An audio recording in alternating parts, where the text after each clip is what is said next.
말씀은 사무엘상 12장.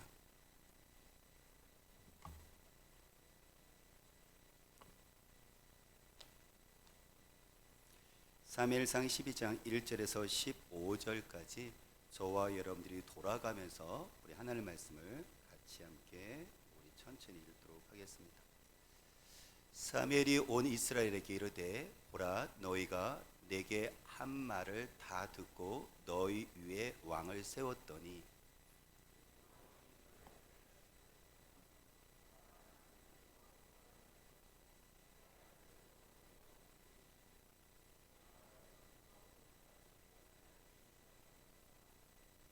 내가 여기 있나니 여호와 앞과 그의 기름 부음을 받은 자 앞에서 내게 대하여 증언하라. 내가 누구의 소를 빼앗았느냐, 누구의 나귀를 빼앗았느냐, 누구를 속였느냐, 누구를 압제하였느냐, 내 눈을 흐리게 하는 뇌물을 누구의 손에서 받았느냐, 그리하였으면 내가 그것을 너희에게 갚으리라 하나.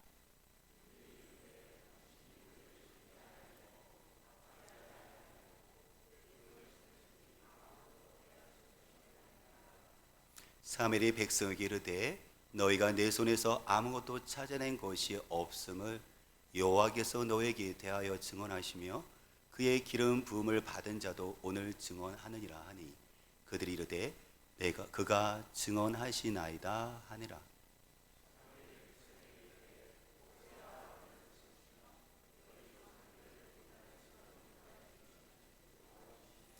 그런즉 가만히 서 있으라. 여호와께서 너희와 너희 조상들에게 행하신 모든 공의로운 일에 대하여 내가 여호와 앞에서 너희와 담론하니라.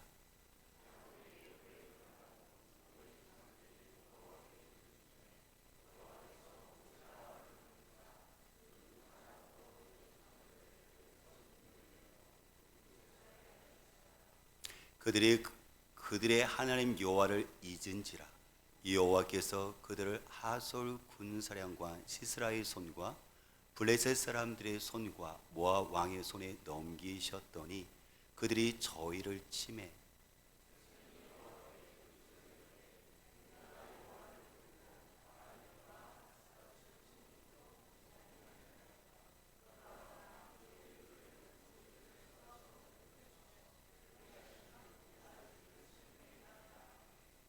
여호와께서 여루바알과 베단과 입다와 나 사무엘을 보내사 너희를 너희 사방 원수의 손에서 건져내사 너희에게 안전하게 살게 하셨거늘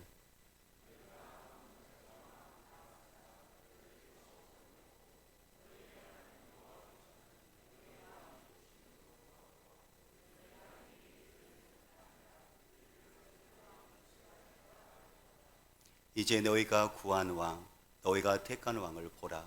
여호와께서 너희 위에 왕을 세우셨느니라.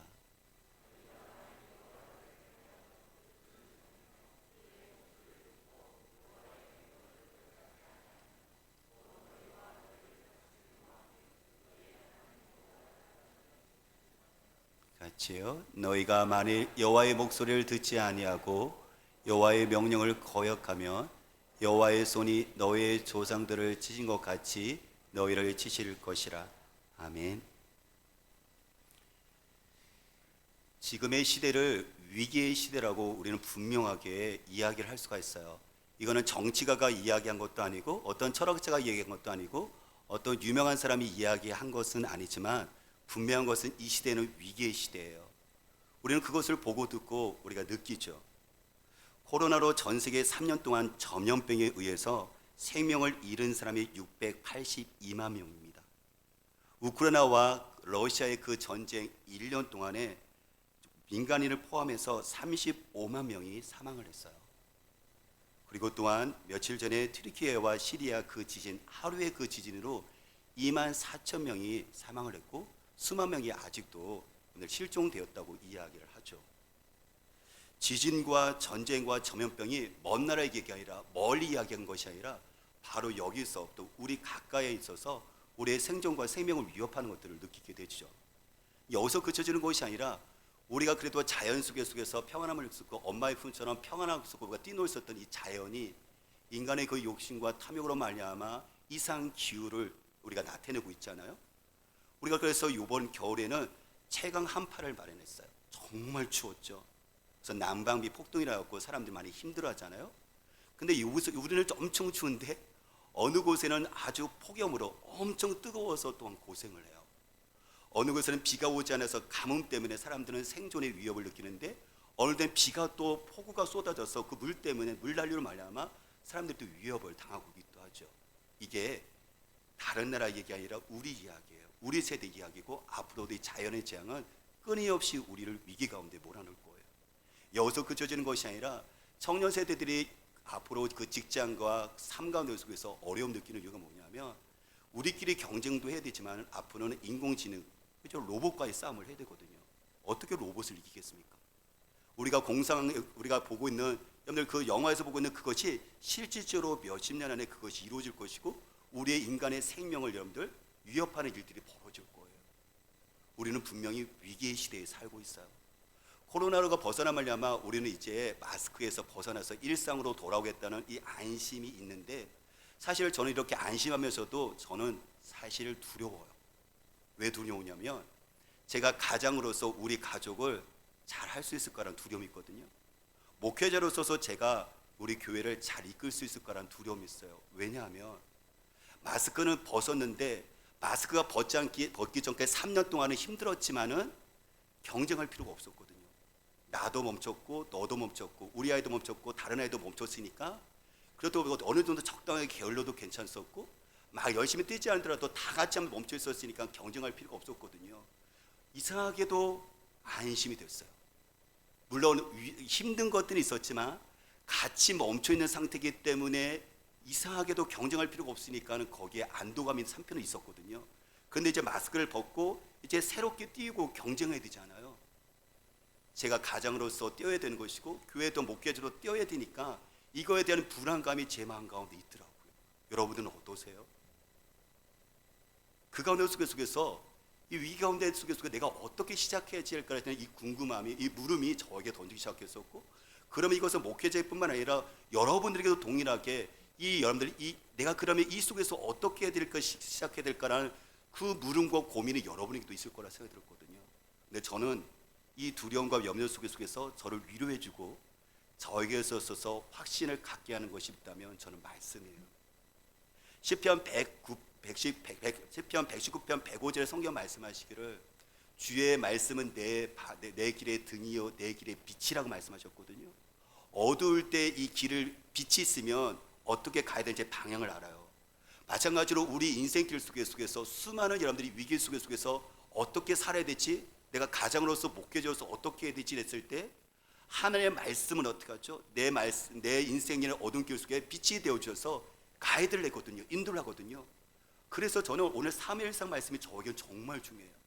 저에게서 단지 이 말씀이 그냥 큐티 본문 따라서 주일 본문이니까 여러분들 전하는 것이 아니라, 저에게 있어서는 제 개인의 삶 가운데 속에서 더 나아서 이 말씀을 통해서 여러분들의 인생 가운데 속에서 하나님의 말씀을 가이드를 하시니까, 빛을 비춰주시니까, 그렇기 때문에 이 말씀은 그러면 내가 어떻게 시작을 해야 될 것이라는 답이 될 수 있고 정답이 될 수가 있고 가이드가 될 수가 있다고 성경 우리에게 위로하신다는 거죠. 그래서 저는 3.1상 말씀이 저에게는 생명이에요. 저에게는 그냥 철학 이야기하는 것이 아니라, 교리 이야기하는 것이 아니라, 저에게서는 생명인 것이고 제 인생의 미래 운명인 거예요. 오늘 3.1상 말씀이 12장 말씀이 그 말씀이라는 거죠. 오늘 이 3.1상의 그 말씀은 사무엘의 마지막 고별 연설이거든요. 왜냐하면 이스라엘 백성들이 하나님 원하지 않는 첫 번째 인간의 왕을 세우기를 원했잖아요. 하나님께서 할 수 없이 허락했었고, 그 첫 번째 왕이 사울 왕이에요. 그래서 우리가 12장 그 전에 보면은 하나님께서 사울 왕을 왕으로 백성들 앞에서 세우거든요. 그래서 이제 다음에 사무엘이 사울이 세워졌으니까 이제 사무엘은 더 이상 리더로서의 그 역할이 줄어들 수밖에 없죠. 그래서 이제 여기 백성들 많은 사람들 앞에서 이제 사울 왕 앞에서 마지막으로서의 자기가 리더로서의 이제 설교를, 고별 연설을 하고 있는 거예요. 근데 오늘 연설은 세 가지의 부분으로 되어 있거든요. 1절부터 5절까지는 사울의 자기의 삶에 대해서 얘기를 하고, 두 번째 6절서부터 12절까지는 이스라엘 백성의 역사를 언급하고, 그러면서 마지막으로 이제 14절부터 15절까지는 결론을 얘기하는데 사무엘이 이야기하고 싶었던 것은 우리가 어떻게 시작할 것인가, 새로운 왕정 정치가 시작되어지는데 이때 어떻게 시작할 것인가, 여전히 전쟁 위협관들 속에서 우리는 어떻게 나갈 것인가에 대한 사무엘이 이 고별 속에서 메시지를 정하는데, 이건 사무엘뿐만 아니라 사무엘 통해서 이스라엘 백성이 주신 하나님의 메시지도 있었어요.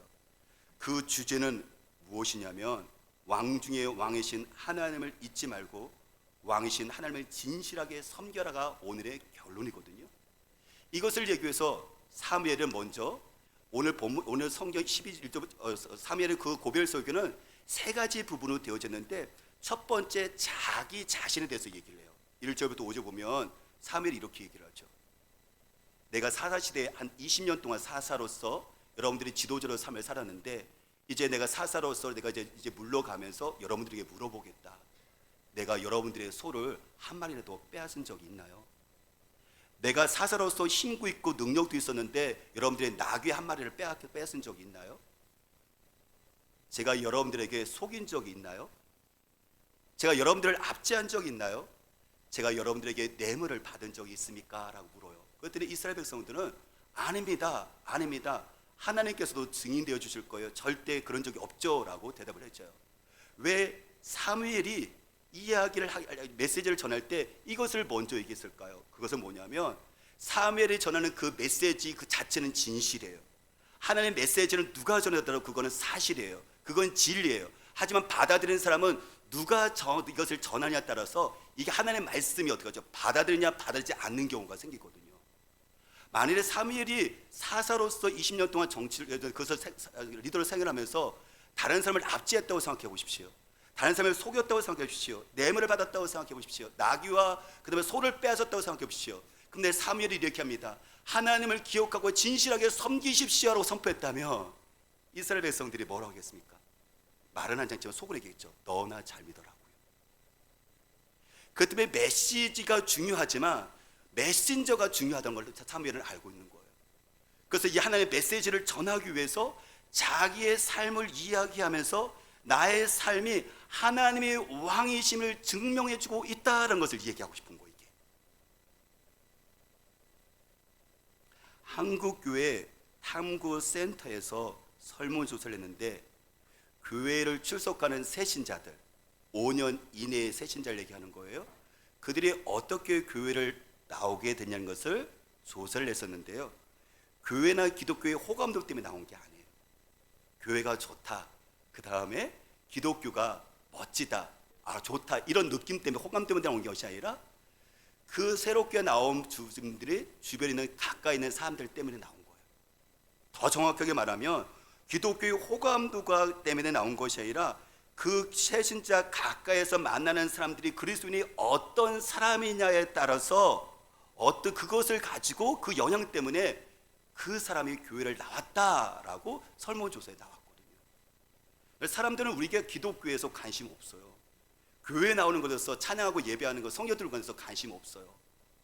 그런데 내 주변에 있는 사람이, 그 사람이 가까이 만나는 사람이 그리스도인이 어떤 사람이냐가 중요한 거예요. 그렇기 때문에 저와 여러분들에게 있어서 가족, 우리 직장, 학교, 그리고 이웃의 속에서 내가 어떻게 사냐는 것은 이거는 전도가 되는 것이고, 내가 어떻게 사는 것은 뭐냐면 내가 움직이는 교회가 되는 것이고, 어떻게 사는 것은 내가 하나님을 여러분들 증명하고 증거하고 있다는 걸 얘기하는 거죠. 그렇기 때문에 오늘 나오는 사무엘은 그거 먼저 얘기하는 거예요. 하나님의 메시지를 이스라엘 백성들에게 정말 당부하고 싶은데 마지막 고별 설교하고 있는데, 그 메시지가 메시지 되게 하기 위해서는 자기의 삶을 먼저 꺼내는 거예요. 내가 이 메시지의 내용대로 하나님의 왕이신 것을 내가 그렇게 살았다는 것을, 여러분들 그것을 증명하면서 그 다음 이야기를 들어가고 있는 거죠. 그 다음에 이야기하는 것은 뭐냐면 자기의 삶이 하나님의 왕이심을 증명했다는 것을 이야기하면서 이스라엘 민족의 역사를 이야기를 해요. 이스라엘 민족의 역사 속에서 그것을 되돌아보게 하면서 그 역사 속에서 하나님이 우리를 돌보셨다, 그분이 진정한 왕이시라는 것을, 역사를 여러분들 되돌아보게 하면서 그들을 다시 기억하게 만들거든요. 왜냐하면 그들은 잊어버렸거든요. 인간의 왕을 세우신 이유가 뭐냐면 그들은 전에 하나님께서 우리와 우리 조상들을 어떻게 돌보신 것을 잊어버렸기 때문에 인간의 왕을 세워서 안전을 추구하고 싶은 거거든요. 그래서 하나님께서 역사를 쭉 사면을 통해서 뒤로 돌아보게 만들죠. 너희들이 한번 생각해봐라.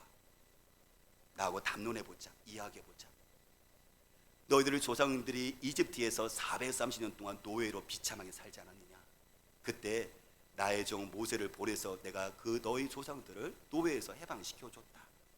그리고 그들을 뿐만 아니라 지금 너희들이 살고 있는 이 땅, 이 이스라엘 땅, 이 가나안 땅에 들어오게 해서 정복하게 했고 승리하게 했었고 너희들 정착하게 했고 이곳에 살게 했다.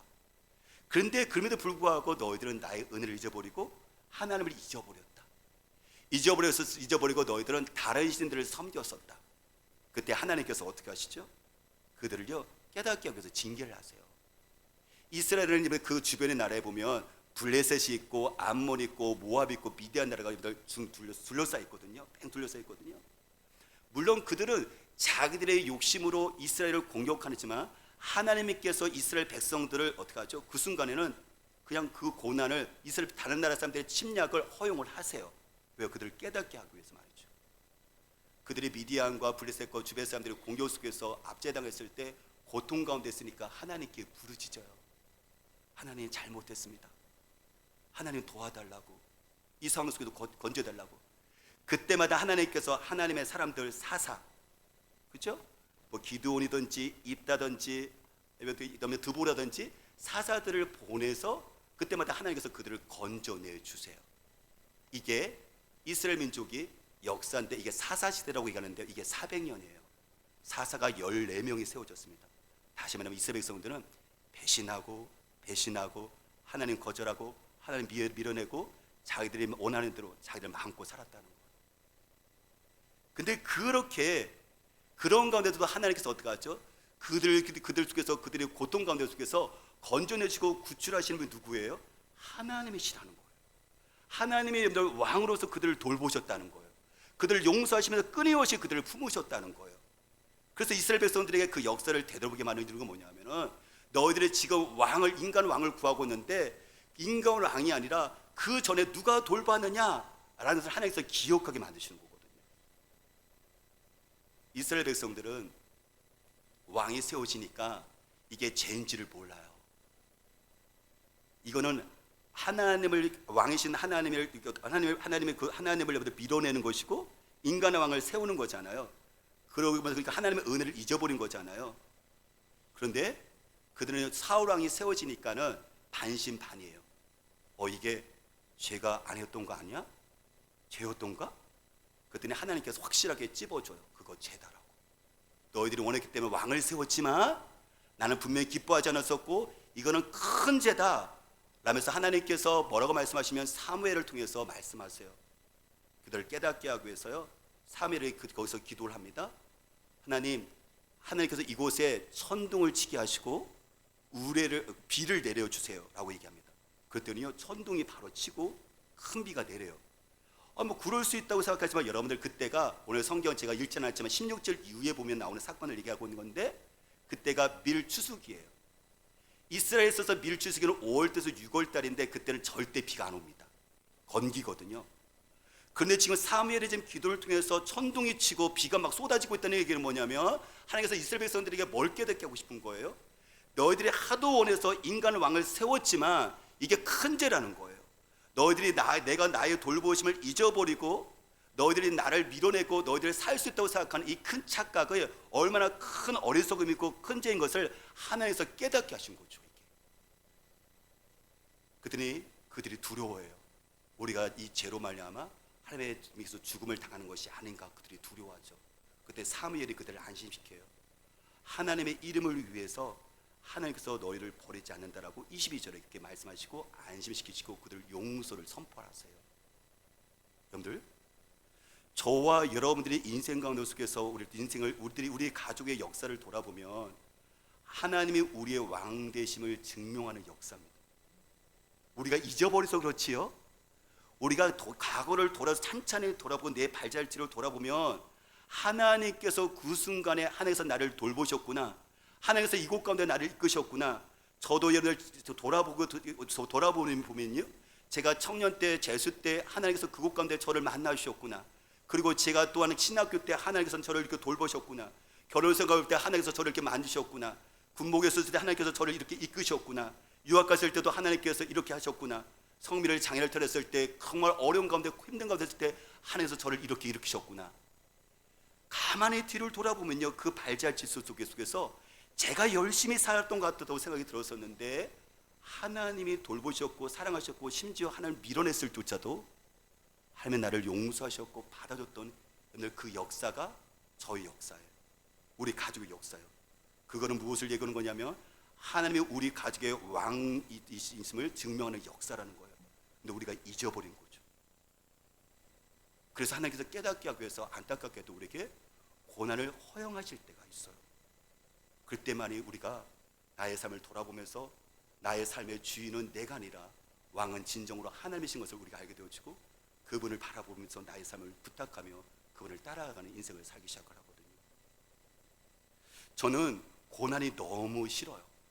아니, 사실 솔직하게 말하면 저는 고난을 은근하게 저는 기대를 했어요. 그건 20대 제가 젊었을 때, 결혼하지 않았을 때, 성민이가 없었을 때, 제가 젊으니까는 그때 신학교 젊어 들어갔었을 때는요, 고난은 하나님이 주신 축복입니다. 하나님 만날 수 있는 기회입니다는 것을 너무 잘 알아요. 저도 20대 때 그렇게 설교를 했어요. 그러면서 은근히 저를 어떻게 제가 보면 은근히 고난을 기대를 했어요. 이 고난을 통해서 다음에 어떤 축복이 올까. 그런데요, 제가 믿음이 좋았던 게 아니에요.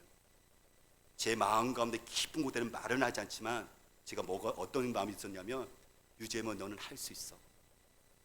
네 노력으로 이거 충분할 수 있다는 이 자신감이 제 밑에 사실 깔려 있었거든요. 설교는 하나님의 고난을 통해서 우리에게 이렇게 기회를 주시고 축복하신다라고 20대 때 제가 이야기를 하고 있었지만, 제가 그렇게 은근하게 그 고난을 기대를 하고 있었지만, 왜 그런 마음이 들었었냐면 하나님을 전적으로 의뢰했기 때문에, 왕으로 섬겼기 때문인 것이 아니라 아직 젊으니까, 더 나아가서 제 노력하면 이룰 수 있다고 했는데 그 자신감이 있었으니까.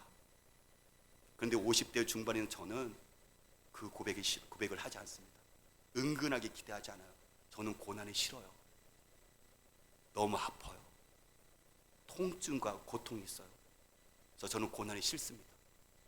은근하게 기대하지 않아요. 노골적으로 하나님 고난이 싫습니다라고 저는 고백을 해요. 그런데 또 한 가지 아는 게 있어요. 고난은 저에게 있어서 반드시 있어야 된다는 사실을 저는 인정을 해요. 왜냐하면 저는 제가 누군지를 알거든요. 만일에 고난이 저에게 없다면 저는 언제든지 하나님은 왕이시다라고 입술은 고백하고 있지만 저의 삶은 제 노력으로 제가 왕이 돼서 저희 가정과 저희 교회를 다스릴 거예요. 저는 충분히 그럴 수 있는 사람이거든요. 저희 연약함과 저희 교만함을 저는 너무 잘 알거든요. 그렇기 때문에 고난은 때때로 싫지만, 너무 고통스럽지만 저로 하여금 저를 보게 만들어요. 네가 누구인지, 피조물이라는 한계성을 알게 하고 창조주 하나님을 바라볼 수밖에 없게 만드는 것이 저에게는 고난이거든요. 사랑하는 여러분, 오늘 주님께서 고난 가운데도 그럼에도 불구하고 내가 하나님을 왕으로 모시지 않고 내 마음대로 살았음에도 불구하고 오늘 가장 큰 죄가 뭐라고 얘기했었어요? 성경은 오늘 우리들에게 윤리적인 죄를 얘기하는 게 아니에요. 사회적으로 여러분들 잘못을 얘기하는 게 아니에요. 우리가 법적으로 잘못해서 감옥에 들어가는 여러분들 그 죄를 얘기하는 게 아니에요. 보여지는 죄가 아니라 하나님의 가장 큰 죄는 뭐냐면, 하나님께서 심각하게 생각하는 죄가 뭐냐면, 네가 너의 삶과 속에서 하나님을 왕으로 모시고 살지 않았다는 거. 그래서 네가 네 마음대로, 네가 원하는 대로, 네 노력으로 의지를 가지고 살았다는 것을 그래서 하나님께서 큰 죄라고 지금 말씀을 하고 계신 거예요, 지금. 근데 감사한 것은 하나님은 그럼에도 불구하고 이 고난한 가운데 또 만져주셔서 다시 위로하시고 다시 일으켜주시고 다시 새롭게 시작하게 하신다는 거예요. 오늘 이스라엘 백성들이 그거예요. 그래서 이 사무엘은 마지막 결론을 이제 13절 15절 내는 거거든요. 우리 13절 15절 우리 같이 함께 읽어볼까요? 12절부터 13절에 15절 읽어보겠습니다. 이제 너희가 궁하완 너희가 택한 왕을 보라. 여호와께서 너희 위에 왕을 세우셨느니라. 너희가 만일 여호와를 경외하여 그를 섬기며 그의 목소리를 듣고 여호와의 명령을 거역하지 아니하며 또 너희와 너희를 다스리는 왕이 너희의 하나님 여호와를 따르면 좋겠지만은 너희가 만일 여호와의 목소리를 듣지 아니하고 여호와의 명령을 거역하며 여호와의 손이 너희의 조상들을 치는 것 같이 너희를 치실 것이라. 20절 같이 읽어볼게요. 사무엘이 백성 이르되 두려워하지 말라. 너희가 과연 이 모든 악을 행하였으나 여호와를 따르는 데에서 돌아서지 말고 오직 너희의 마음을 다하여 여호와를 섬기라 라고 사무엘의 결론을 얘기를 하고 있는 거예요.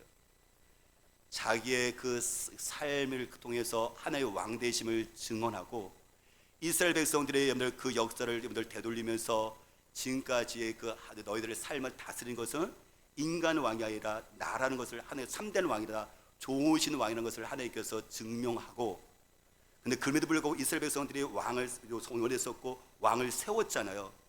그러니까 하나님께서 그걸 큰 죄라는 것을 일단은 깨닫게 하신 다음에 이제 왕정 정치가 시작되어서 이스라엘 백성들의 새로운 출발이잖아요. 이때가 중요한 거예요. 이제 어떻게 살 것인가, 이때가 중요한 거예요. 마찬가지로 저와 여러분들이 이제 코로나가 다 벗어난 속에서 여전히 위기가 있잖아요, 그렇죠? 그럼 이제 우리가 어떻게 할 것인가, 지금이 중요한 거예요. 어떻게 해야 될 것일까요? 그것은 왕이신 하나님의 사랑과 용서를 잊지 말라는 거죠.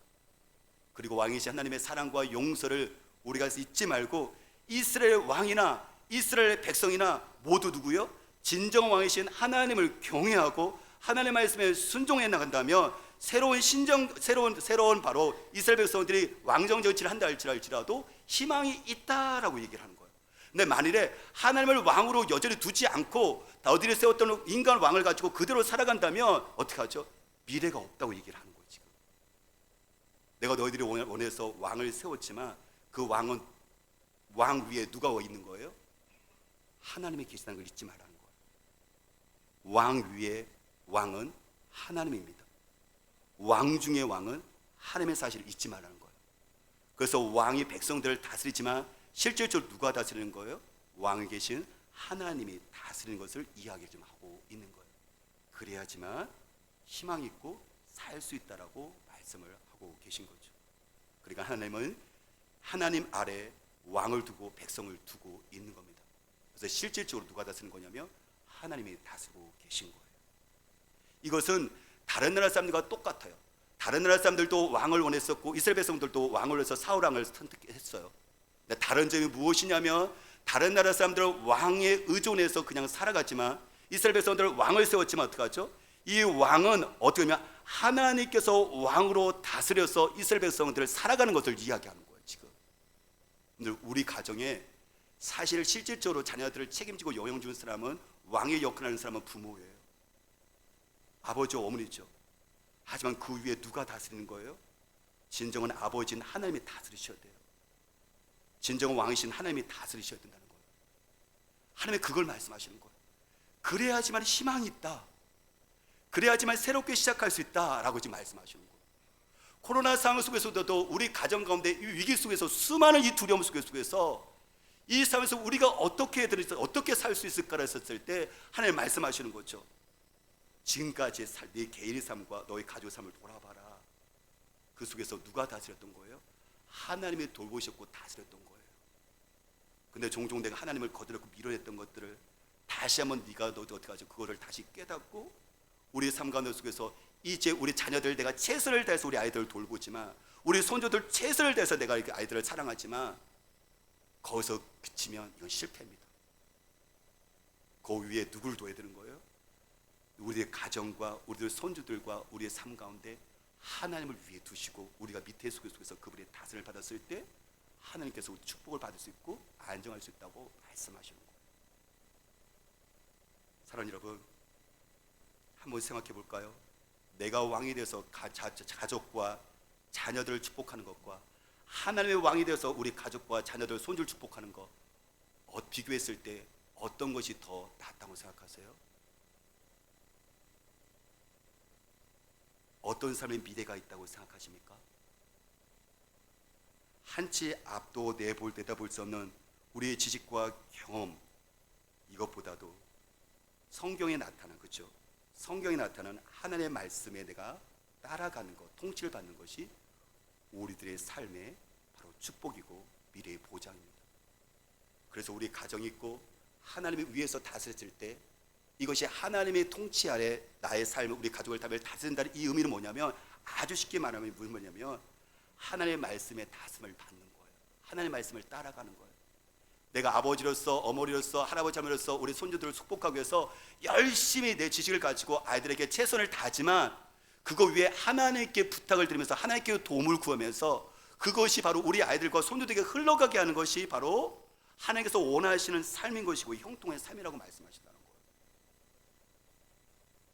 저는 여러분들에게 한 가지 도전을 주고 싶은 게 뭐냐면 하나님께 결국은 하나님께서 우리 복을 주시지만 그 전에 저와 여러분들이 하나님께 다스를 받는 것 이야기했잖아요, 그렇죠? 저는 그래서 여러분들이 하나님께서 나에게 무엇을 주실까를 기대하기보다는 하나님께 내가 무엇을 할까를 먼저 한번 고민하시고 나가보세요. 이 얘기는 뭐냐면 하나님의 말씀을 따라가겠다는 얘기거든요. 하나님께서 우리 가정을 다스리겠다는 여러분들 이게 순종의 결단이거든요. 근데 이 질문과 이것을 사는 사람이 거의 대부분이 없어요. 하나님께 우리가 많은 것들을 구하죠. 여러분들 구해하셔야 돼요. 우리가 아버지께 구하는 것, 자녀 구하는 것 당연하니까. 하지만 여러분들이 오늘 하나님의 말씀과 하나님의 통치 아래 듣는 것이 너무 어렵게 느끼고 막연히 느낀다면 아주 간단하게 구체적으로 여러분들 이렇게 적용시키면 돼요. 내가 하나님과 교회가 나를 위해서 무엇을 할까를 여러분들 묻지 마시고 내가 교회와 하나님을 위해서 무엇을 할까를 여러분들 고민하시고 해보세요. 그러면 하나님께서 우리가 왕이시고 나를 다스리는 것을 어떤 것인지를 경험하게 될 거예요. 어렵고 힘든 것이 아니라 아주 작은 것부터요. 아주 작은 것부터요. 한 걸음씩 한 걸음씩 우리 자녀와 같이 함께 말씀 따라 한 걸음씩 한 걸음씩 날마다 나가보십시오.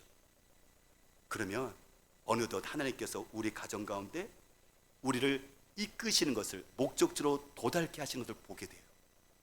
멀리 보는 것이 아니라 이번 한 주 동안 하나님께서 나에게 주신 말씀 가지고 우리와 같이 함께 해보는 거예요.